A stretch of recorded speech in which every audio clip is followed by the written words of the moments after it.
नमस्कार दोस्तों, भोजपुरी के पावर स्टार पवन सिंह ने भाई बहुत ही बड़ा धमाका कर दिया है। बोल बम का सॉन्ग सभी लोग इंतजार कर रहे हैं कि कब आएगा कब आएगा। तो भाई पावर स्टार ने आज सुबह हुआ गाना रिलीज कर दिया है भाई, जो है जागिए बाबा। और बहुत ही भाई जागिए बाबा बहुत ही झलकदार गाना है पवन सिंह का।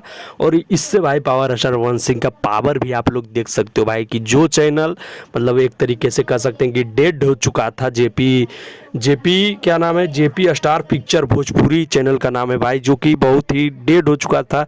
इस पर उतना गाना चल नहीं रहा था भाई। पावर स्टार का गाना आया और 1 घंटे में भाई ज़्यादा व्यू नहीं गया था, मात्र 4-5 के व्यू गया था।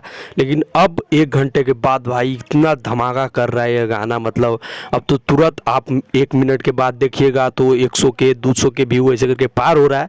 और अभी लगभग 2.5 लाख व्यू पार कर चुका है। अगर आप लोग नहीं सुने तो जाकर ज़रूर पहले सुनिए गाना को।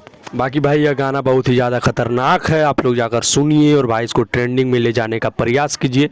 और भाई अपडेट लाते रहेंगे कि गाना कितना चल रहा है नहीं चल रहा है।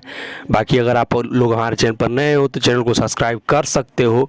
मिलते हैं भाई किसी नेक्स्ट वीडियो में किसी अच्छे टॉपिक के साथ, तब तक के लिए जय श्री राम।